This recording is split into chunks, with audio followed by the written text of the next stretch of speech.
In a previous video, we made the trusses or rafters, and then in the last video, we made the walls. In this video, we need to put those trusses or rafters on top of the walls and secure them in place. This is video 5 of my shed series. If you haven't seen the others, there is a link to a playlist in the video description.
If you were following along on my shed plans, you might have wondered why, so when we made the trusses, the distance between the bird's mouth is 12 feet 1 inch.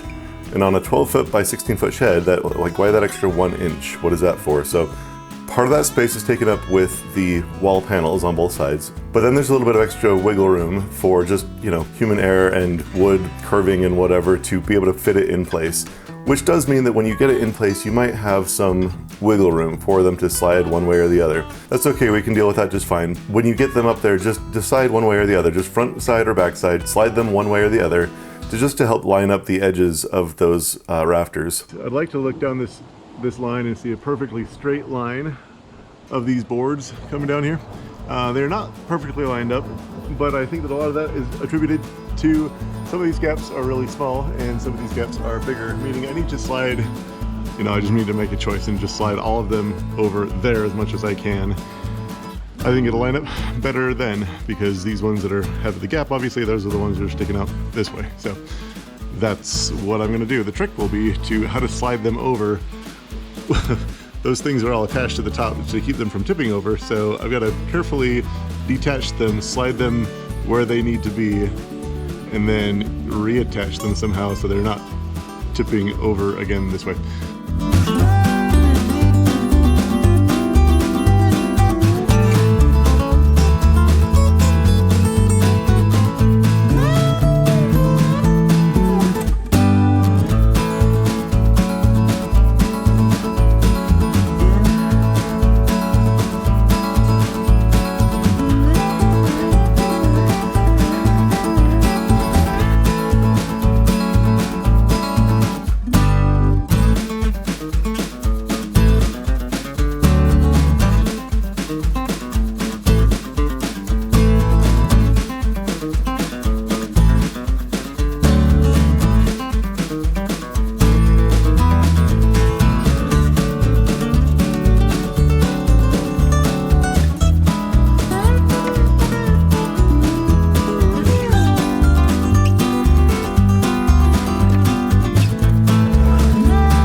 So obviously this piece goes up there.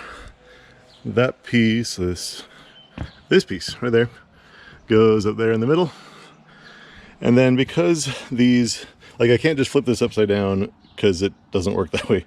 You have to pay attention to these overlaps and underhangs, if you want to call it that. So this piece, as you can see, is not tall enough to meet up with this one on this edge. So that's why this piece then is going to be used for the other side. The other side is going to have obviously the same problem. So the other piece that is the reverse of this one will be like this, but the other way, that I can then use to cut down this way. I hope that makes sense. Left piece goes up there, middle piece goes up there. Can't get this one out of this piece, so I have to move this one to the other side and get the other side's going to have the reverse of this piece. It's not going to be angled like this, it'll be like this. And I'll use that to cut it down to fit that thing. All right, before I get too far ahead of myself, let's not forget to install the Z flashing. It's called Z flashing because it, you know, kind of looks like a Z. This is a 12-foot wall. This is a 10-foot section of a Z flashing because that's the size that it came in. I figure right here, I'm not worried about the water getting on this part because this is going to have an overhang, so that's not going to be a problem. But here, along here, it protects the water. When it wants to get in that crack between these two, it will protect it, let it drip out over the outside edge. And I put on top of the wall here, I put a 2x4 along the back of it to support it, and also to have something to nail the siding up here onto through there. Then you have this piece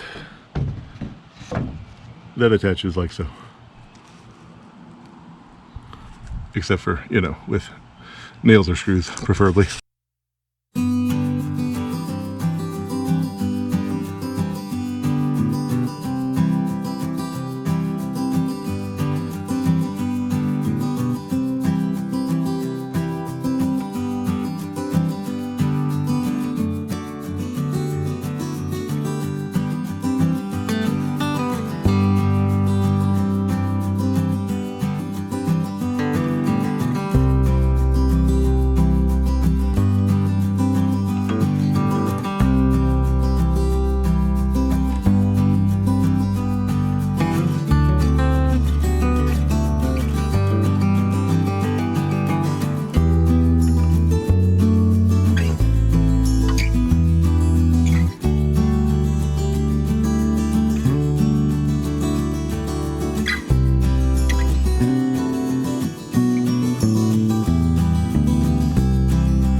Something that I never had a reason to think about until I made this shed and put up those trusses was that you put them up there and there's really nothing preventing them from just tipping over really easily.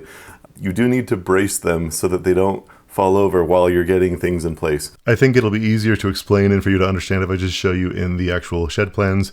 So I'm going to go down to truss installation, and then in here, so here's a view. Let me see if I can turn this. Here's a view of those temporary bracing pieces, the red pieces right here. So they attach on the inside of the walls here. They attach to the end trusses, and then I have the horizontal red boards along there, attaching each one so that they stay put. Here's an orthographic view of that.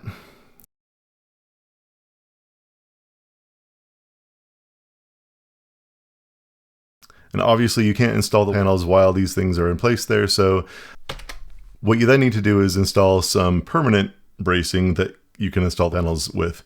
So inside of this, I've got some diagonal bracing pieces. So the green and the yellow are installed. Here's a different view of that. They're on these vertical boards, and they go on the inside of that, on the inside of the trusses, diagonally on each side. And then along the tops, I did these blue horizontal boards, which attach to the tops, just kind of near the top gusset here. These green, yellow, and blue pieces, those I left in there permanently, so that then I could take off the red. Here's another view of that. Then I could take off the red pieces, the red temporary pieces, and then these ones will hold it in place while you are working on installing the roof sheathing.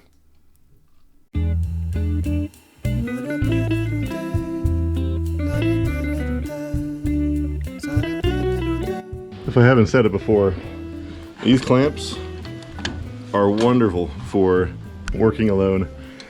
I am trying to put this board along the top ridge to make sure that they are all spaced. Make sure that they are spaced appropriately. I marked these off, so I'm going to unscrew them from this temporary top board and then line it with the end over here, screw in the end here, and then just go one by one and line each board up with the line that it's supposed to be on. I've obviously loosened this one up from up there so that I can move it around a little bit, and then just go down the line to as far as this board will go, and then I've got on the other side my other board to do the other side, and that will secure all of these things together at the appropriate spacing for, you know, putting on the roofing material on top. And then once I have that in place, then I can do the cross angle bracing inside of here on these posts. But first I want to space them appropriately across it. I do have them, by the way, spaced on these things right there. Those are at the right spacing there. So it's just the top at this point that I need to space, get the right distance from each other. Yes, you are seeing the purple marking. Yes, this is the discount 70% off not straight boards from the big box store. But I figured, you know, this is going to work great for my purposes. I don't care that it's not perfectly straight because it doesn't need to be. Same with this one.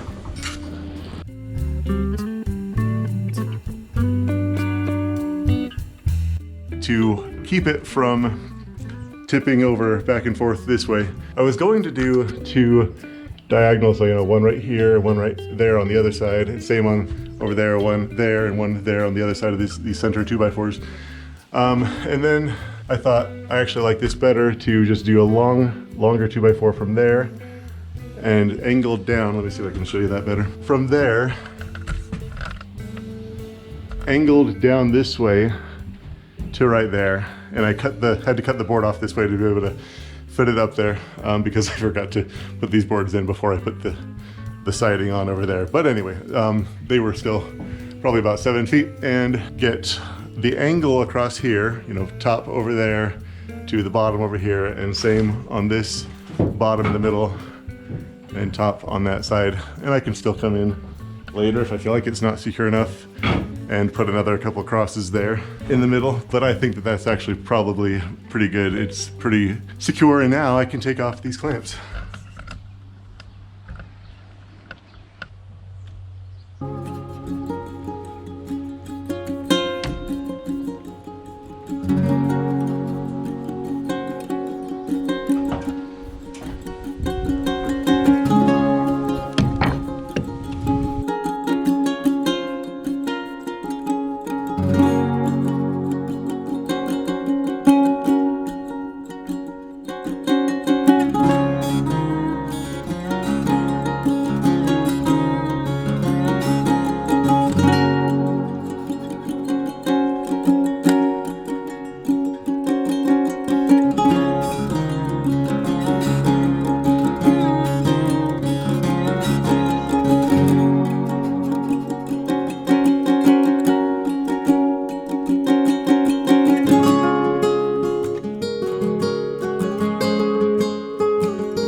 one clamped up here.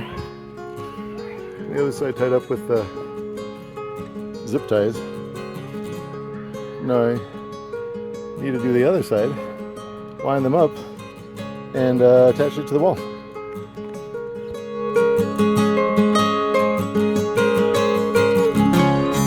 Alright, so to address the elephant in the room here with these gable end birds' mouths, that was just a mistake. I was just on a roll cutting through these things. You're just gonna have to deal with it. I have no excuses.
So I have my grandfather's old chalk line here, and I'm going to snap a chalk line.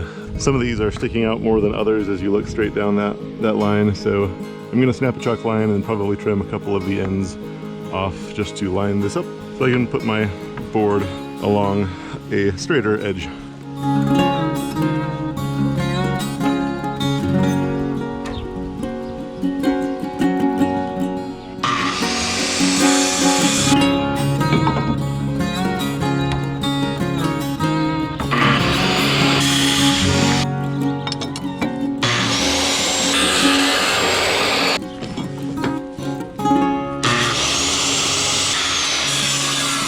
So after slicing all those off, working alone is fun, by the way. You make a, I'll show you this. You make a thingy, and that's just a screw and a board, and then you clamp it on this thing to hold this thing temporarily. Hold it in place while you go and screw in that board right there. And then you can take a nail or a nailer and fasten the rest of it, but that just holds it in place. With the thingy, I'll have to do that times 4. There's a 10-foot board, there's my 8-foot board, and they will meet up in the middle. Not exactly, I'll have to trim off the end, but that's the idea.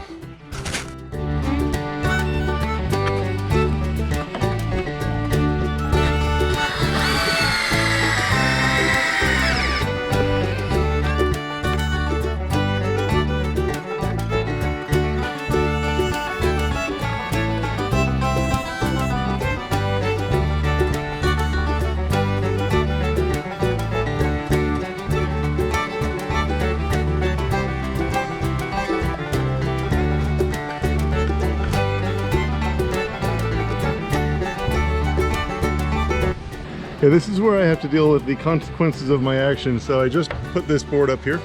It looks pretty good along here. It looks pretty straight all the way across. That clamp is there because there's 2 boards joining together, and I was holding them to align together while I nailed it together. Anyhow, most of the trusses I'd say look pretty good, except for, you know, this fellow right here. This is where I had a board where I thought it's not too bent, it's not too warped, and you know, it is. There is from about that middle gusset right there to here. I don't know if you can see it on the camera, but it is from about there to this end right here. It is bending up and warped. So I'm going to use a chisel to chisel that out. These ones are a little bit like that too. I'll use a chisel and try to shave off a little bit of that. So I can't camera and chisel this at the same time, but this is what I'm talking about. Take a chisel here and kind of shave off this top slab to hopefully make it evener than it was before. Actually, not bad. Not perfect, but you know, it's better than it was. You remember these things? which I conveniently was ignoring before because I wanted to be able to slide things slightly back and forth. Well, it's time to nail them. I am going to nail them.